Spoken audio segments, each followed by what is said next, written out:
नमस्कार,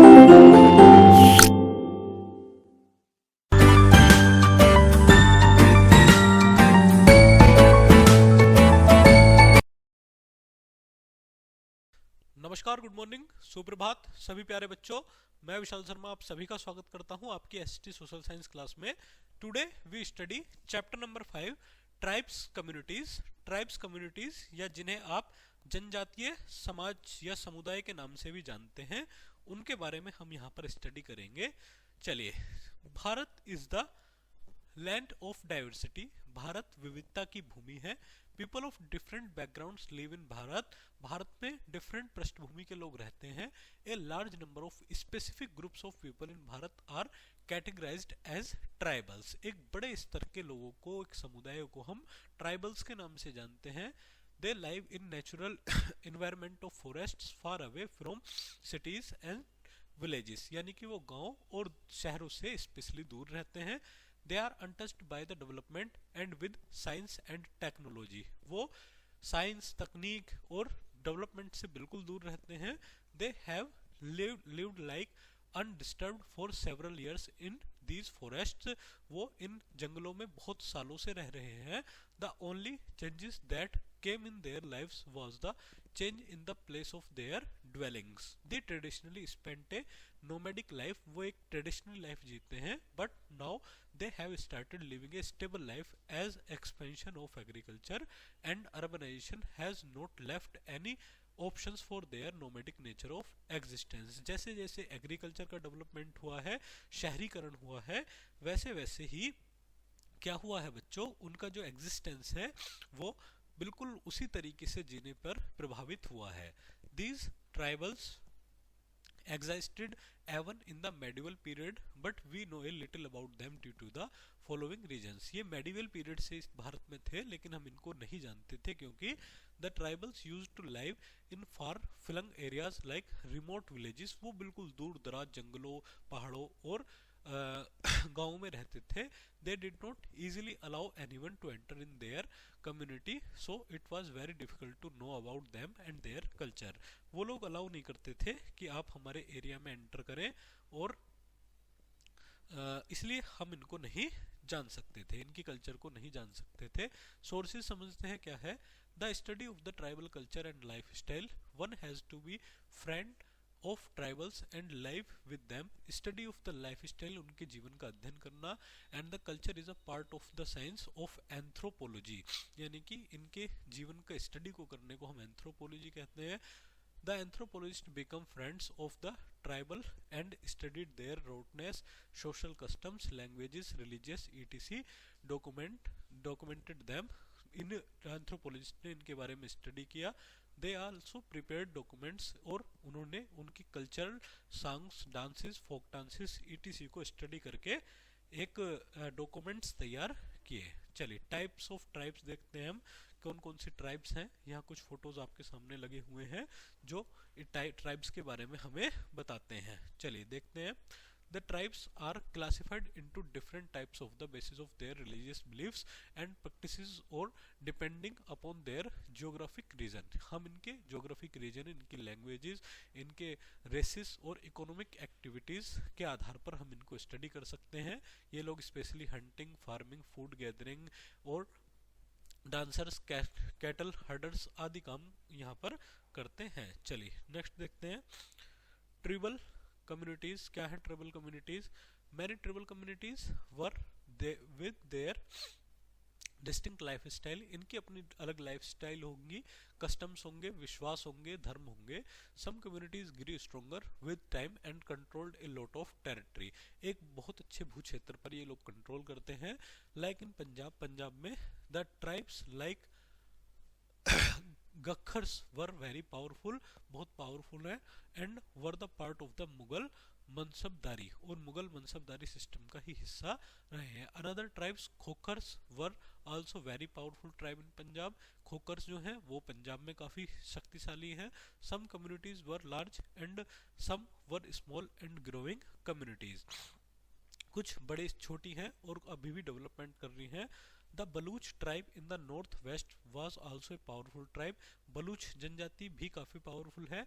similarly the Bhils and Kolis in west, west में भील और कोली जनजाति भी एक पावरफुल जनजाति मानी जाती है।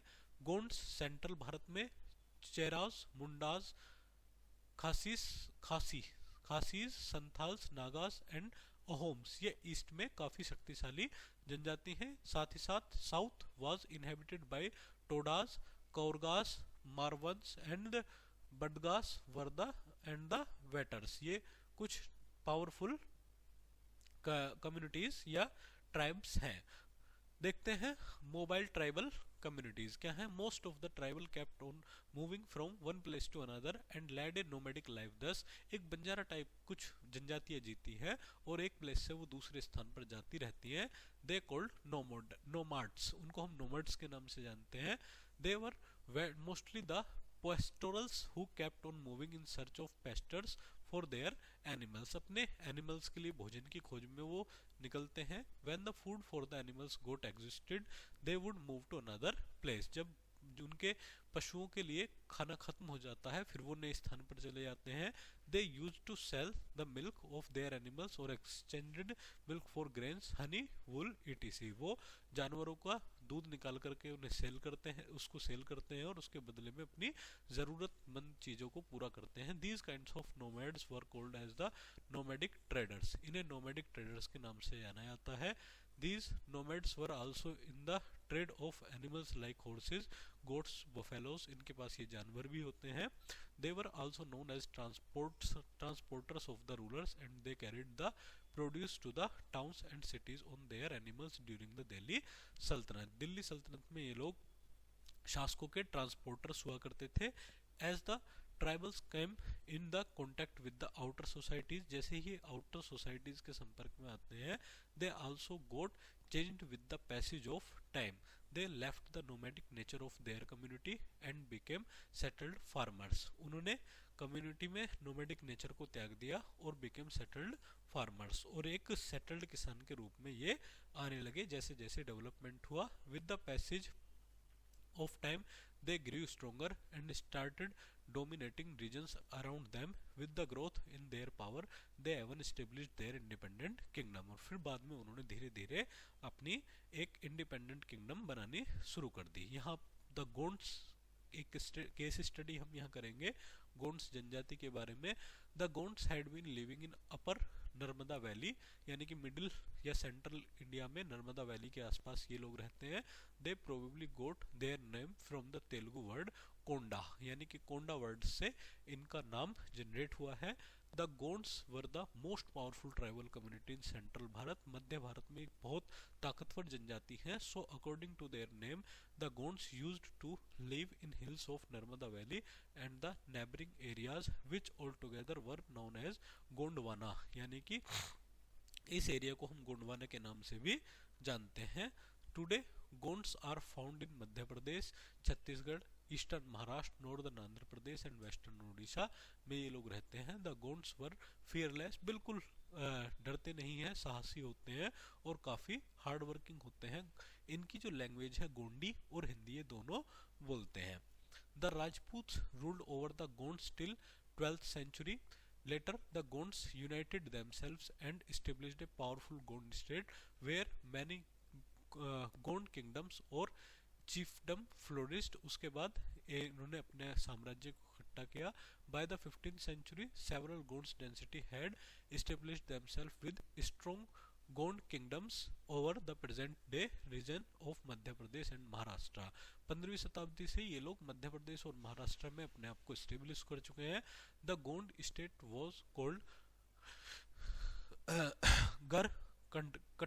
गढ़कटंगा के नाम से इसको जानते हैं।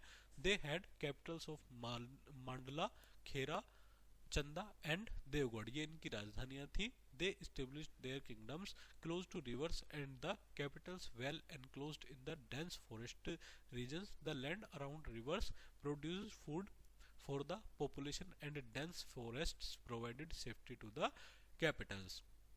The Gond become very powerful and wealthy, जो गोंड्स हैं वो काफ़ी शक्तिशाली और धनी हैं। They were superior to other Hindu kingdoms around them, वो हिंदू राजाओं से भी काफ़ी शक्तिशाली रहे हैं अपने टाइम पीरियड में। Some of them enjoyed the luxury of a huge places and forts with abundance of water and food. The wealth of the Gonds attracted the Mughal emperor Akbar, जो मुगल सम्राट अकबर थे इनको अट्रैक्ट किया इनकी संपत्ति ने। At that time Gondwana was a rich kingdom with almost 25,000 villages and innumerable wealth, इनके पास 25,000 गांव और बहुत अच्छी संपदा उस समय हुआ करती थी। चलिए नेक्स्ट देखते हैं। Rani Durgavati ruled over the kingdom on behalf of her minor son Vir Narayan, जो रानी दुर्गावती थी उन्होंने अपने बच्चे वीर नारायण के साथ लड़ाई लड़ी। और in 1564 AD Akbar sent Asaf Khan the governor of Allahabad to lead the invasion of Gondwana, गोंडवानों को हराने के लिए अकबर ने अपने सिपह सालार आसफ खान को भेजा। Rani Durgavati stepped herself to death and realising that her forces were unable to stop the Mughal forces and her son also dead in the war. Rani Durgavati अपने बेटे के साथ लड़ती हुई मारी गई। All the women folk of the palaces also gave away their lives by committing jauhar, और बड़े स्तर पर महिलाओं ने आग के हवाले खुद को करके सुसाइड कर लिया। ए बिग बूटी, अपना बलिदान दिया।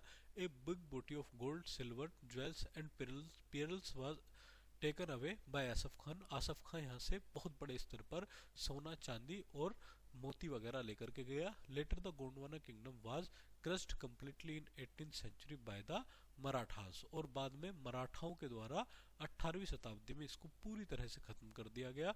The Gonds when United formed a large kingdom which was divided into gards for the convenience of administration, दो भागों में इन्होंने अपनी राजधानी को बांटा हुआ था। एक तो गढ़, द गढ़ वर फर्दर डिवाइडेड इनटू 84, फिर ये 84 में बट गया। Each 84 was made up to of 84 villages, जो कि 84 गांव में बटी हुई थी। Each 84 was further divided into barhots, जो each barhots consist of 12 village, और बरहोत 12 गांव में बटे हुए थे। So the barhot was the smallest division of administration under the Gond administration. Gond administration में जो बरहोत था वो सबसे निचला लेवल का स्तर था। चलिए नेक्स्ट जनजाति हम देखेंगे Ahom. The Ahom were a tribal community is believed to have migrated from China to Assam, चीन से आसाम की तरफ ये जनजातियां मूव की हुई हैं। They actually migrated from China to Myanmar from where they came to Assam, जहाँ से पहले वो चीन से म्यांमार गए और म्यांमार से कहाँ है बच्चों, वो असम आए। From where they come to Assam and settled here after conflicting with the local tribes like Nagas, Kacharis and Khasis. The name Assam probably came from the word Ahom, Ahom word से आया है, इसीलिए इसका नाम असम रखा गया स्टेट का। They formed a state kingdom in the northeast Assam and expanded their kingdom after defeating the local tribes and acquiring their territories. King Sukpa was one of the most powerful Ahom king who ruled for 40 years. सुकपा नामक राजा ने 40 सालों तक अहोम क्षेत्र में क्या किया था, अपने शासन को चलाया था। The Mughal emperor Aurangzeb also tried to defeat them and he succeed in it, Aurangzeb ने इन्हें हराने का प्रयास किया और वो सफल भी हुआ। He captured the Ahom capital, Ahom capital को उसने कैप्चर कर लिया। Garhgaon for almost 6 years and made the Ahom to sign a treaty with him accepting his supremacy, Garhgaon के नेतृत्व, जो केवल 6 साल का व्यक्ति था, बच्चा था, उसकी सुप्रीमेसी में वहां के शासन व्यवस्था को चलाने का निर्णय लिया गया।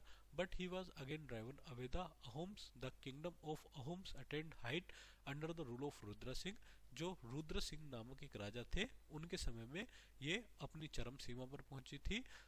आगे देखते हैं। He encouraged writing of the Ahom chronicles called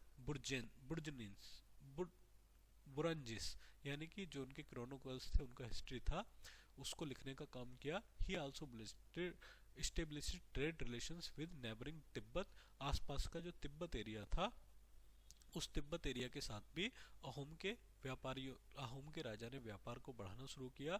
the capital of the Ahom kingdom was transferred to the city founded by Rudra Singh called Rangpur, और रुद्र सिंह के द्वारा यहाँ पर ट्रांसफर की गई कैपिटल जिसे रंगपुर के नाम से जाना जाता है।